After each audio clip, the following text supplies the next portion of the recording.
기습의 이낙연 전 대표 그리고 비명도 주춤. 아, 여기는 지금 무슨 탈당? 신당? 뭐 이런 얘기가 나오는 쪽인데 여기가 지금 주춤하고 있다.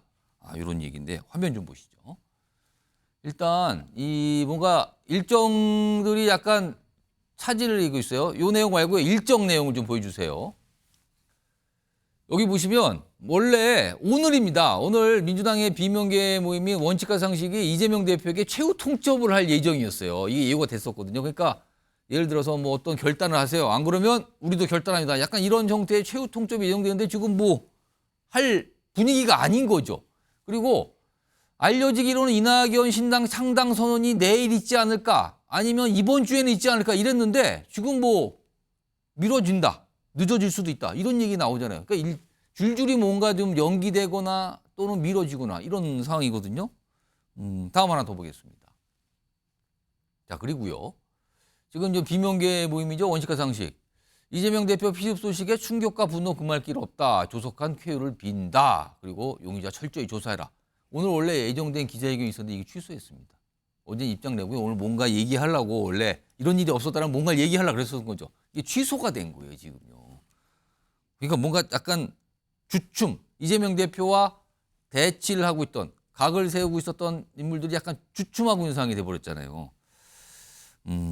요 얘기 관련해서, 일단 송시훈 부의장. 이게 일정이 늦어지는 차원이 아니라 아예 지금 예를 들어서 이낙연 전 대표의 신당 창당 움직임. 이거 동력이 약화되는 거 아니냐는 시각도 있는데요, 지금.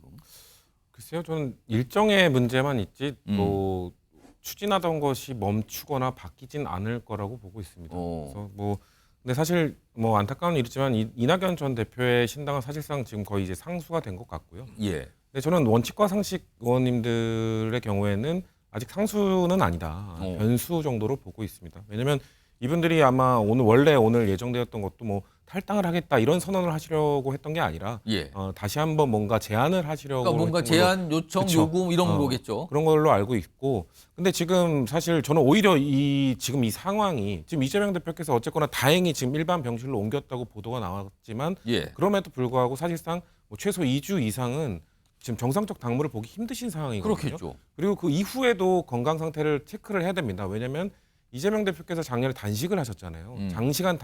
장기간 단식을 하셨기 때문에 지금 몸의 회복력이나 면역력이 정상인 수준까지 회복되었는지도 지금 불분명한 상황입니다. 그렇기 때문에 최소 2주일 뿐이고 이게 더 장기화될 가능성도 있는 상황이기 때문에 예. 근데 지금 이재명 대표께서 몸이 안 좋으시기 때문에 뭐 방금 말한 뭐 이낙연 전 대표 신당이나 이런 시기에는 조금 잠시 멈췄지만 총선의 시기에는 지금 흘러가고 있거든요. 예. 지금 한동훈 비대위원장 광폭 행보를 보이고 있지 않습니까? 예. 지금 98일밖에 남지 않은 상황에서 민주당도 지금 뭔가 빠르게 지금 뭔가 진행을 해야 되는 상황이거든요. 그렇기 때문에 이재명 대표가 지금 몸 상태 때문에 지금 진두지휘할 수 없다면 뭐 조기 선대위라든지 뭐 통합 선대위라든지 아니면 선대가 너무 빠르다 그러면은 비대위도 고민할 수 있는 부분이고요. 이런 것들에 대해서 좀 다 열어놓고 얘기를 해야 되는 상황이죠. 왜냐하면 지금 이재명 대표가 뭐 혹시 몸 상태를 보면서 조정해야 되기 때문에 당분간은 뭐 정청래 수석 최고위원 대행 체제로 간다.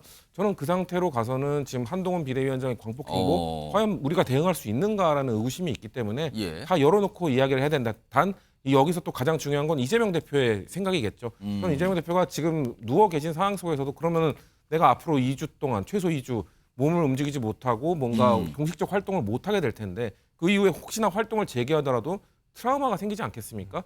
아무래도 제약이 있을 수밖에 없는데 그렇다면은 당을 어떻게 이끌 것인지 총선 승리를 위해서 뭘 해야 될지를 분명 지금 고민을 벌써 또 시작하셨을 것 같아요. 그래서 그런 거에 대해서 당 차원에서 좀 통합적으로 논의를 한다면 지금 아까 말씀드린 뭐 상수인 부분도 있지만 변수인 부분에 대해서는 조금 더 아직 논의를 할 수 있는 여지가 더 생기지 않았나 저는 그렇게 보고 있습니다.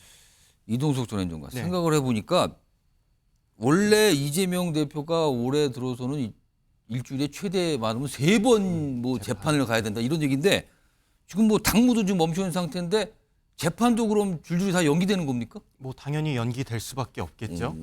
지금 뭐 이재명 대표에서는 지금 입장에서는 재판조차 출석할 수 없는 지금 상황이다 상태에서는 보니까 뭐 불가능해 보여요. 네, 이거는. 뭐 앞으로 2, 3주 내에는 아무래도 좀 외부와의 접촉을 어느 정도 거리를 두지 않을까 그렇게 예상이 됩니다. 지금 다만 뭐 앞서 말씀하셨듯이 이재명 대표는 지금 인재영입위원장도 지금 겸임을 하고 있지 않습니까? 그렇습니다. 근데 지금 국민의힘 입장에서는 계속해서 새로운 얼굴들을 내세우면서 총선에 한 발자국 나아가고 있단 말이죠. 근데 이재명 대표가 저렇게 부재를 하게 된다면 민주당 지지자 입장에서도 뭔가 새로운 변화를 요구하는 그런 움직임이 있을 텐데 아무것도 나오지 않으니까 그런 불만 섞인 목소리도 분명히 나올 수 있다고 봅니다. 민주당 예비 후보자들에게도 그런 목소리가 나올 수 있기 때문에 아마 이재명 대표 입장에서도 정말 고심하고 또 뭐 정성호 의원을 비롯한 예. 친명계 의원들 중심으로 해서 대책회의가 계속해서 진행되지 않을까 그런 예상을 해봅니다. 지금 이 민주당 안팎에서는요, 뭐 민주당 밖에서도 얘기했고, 뭐 국민 내부에서도 얘기하는 분들이 있는데, 지금 이번 피습 사건으로 이낙연 전 대표의 신당 창당이 어떻게 되는 거냐, 이게 약간 관심사처럼 떠올랐는데 전망이 조금씩 다르긴 해요. 일단 약간 이거 좀 뭔가 문제 생긴 거 아닙니까? 라는 쪽으로 보시는 분들의 목소리가 있는데 먼저 들어보겠습니다. 그럼 앞으로 이 신당 만드시면서 어떻게 계속 이 병석에 있는 수술하고 있는 이 이재명 대표를 공격할 수 있겠어요? 예, 예. 이제 오늘로서 이낙연 신당의 바람은 이미 잦아들 수밖에 없고 신당은 불가능해졌다. 예. 그래서 무리하게 신당을 추진한다. 노욕 말고는 설명할 다른 표현이 없습니다. 지금 이재명 대표 입장에서는 회복에 어느 정도 시간이 걸릴지 모르지만 또 이재명 대표 회복했다고 바로 그러면 회복했니 나 나갈게 이렇게 안 되잖아요. 어렵죠. 그것도 예. 이상하잖아요. 그러니까 예. 지금 상당히 고민이 깊어지는 시기가 왔을 거다 이런 생각합니다.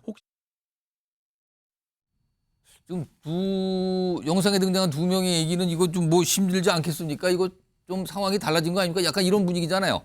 근데요, 다음 목소리는 이분은 정치권 들여다보시면 분석을 많이 하시는 분인데 좀 다르게 얘기합니다. 보시죠.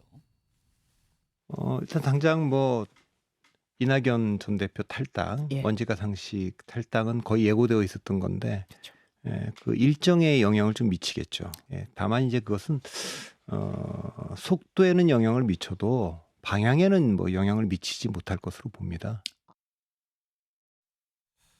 정태근 전 의원님은 어떻게 전망하십니까? 이낙연 전 신당 앞으로 이게 영향을 받을 것 같습니까? 아니면 뭐 그냥 조금 시간 지나면 별 영향이 없을 것 같습니까? 저는 박성민 대표 분석이 맞다고 봅니다. 앞서 이준석 대표나 안민석 의원 얘기하는 것이 잘못됐고 지금 이제 올해 총선이 4월 10일이에요. 예. 그리고 이제 구정이라는 음력설 연휴가 2월 9일부터 시작되는데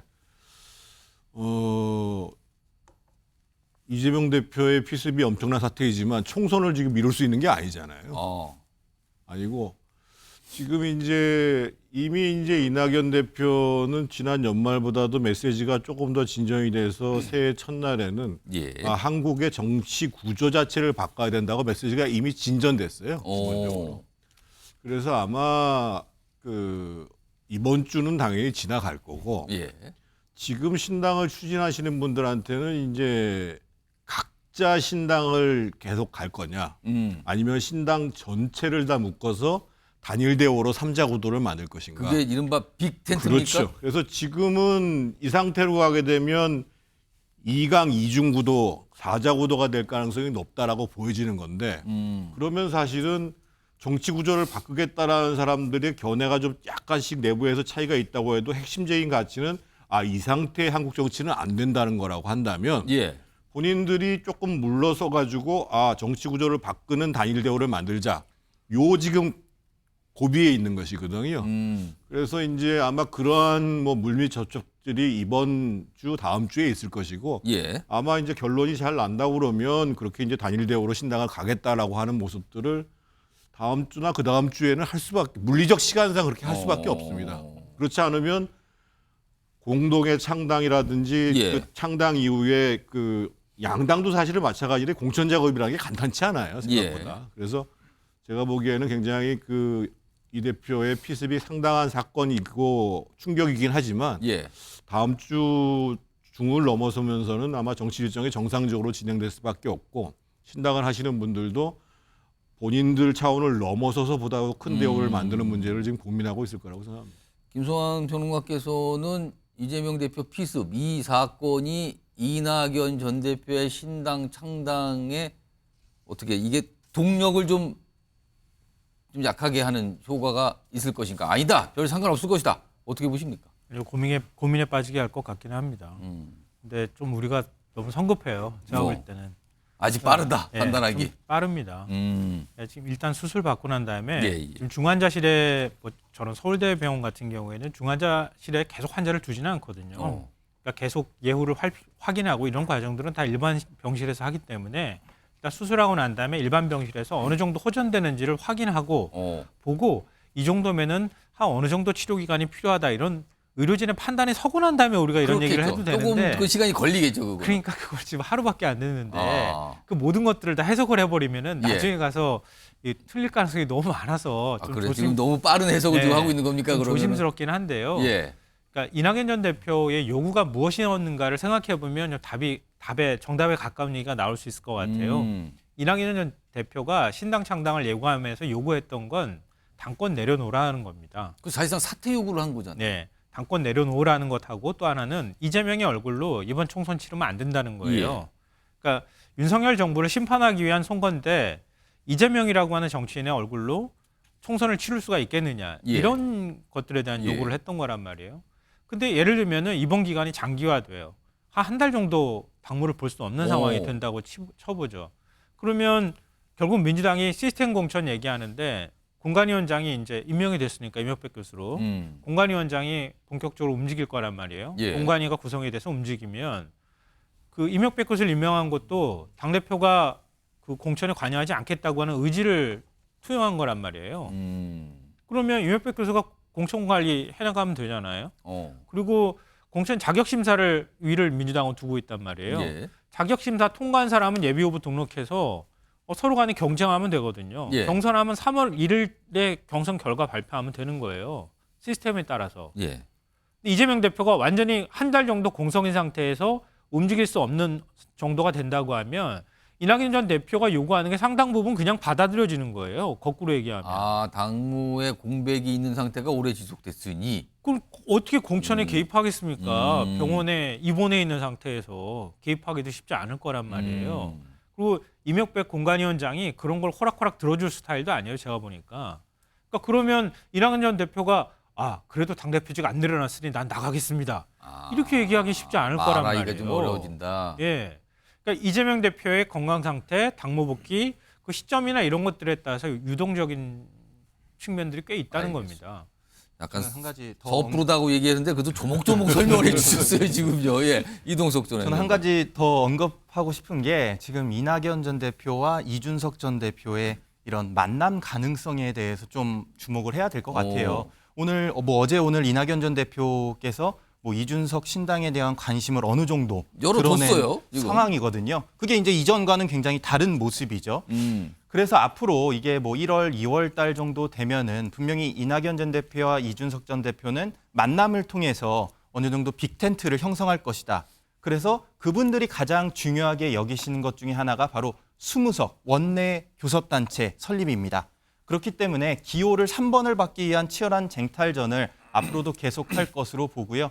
이 공천에 탈락하신 분들이 어느 정도 그 당으로 많이 갈 것이다. 저는 그렇게 예상해 보겠습니다. 일단 아직은 몰라요. 아직은 모르지만 정치권에서는 조금 앞서서 분석하고 해석하고 전망하고 그러잖아요. 그래서 여러 가지 얘기가 나오는데 일단 대상은 이낙연 전 대표의 신당 창당 움직임이 그럼 어떻게 되는 겁니까? 영향을 받은 겁니까? 안 받고 있는 겁니까? 이런 얘기가 나옵니다, 지금요.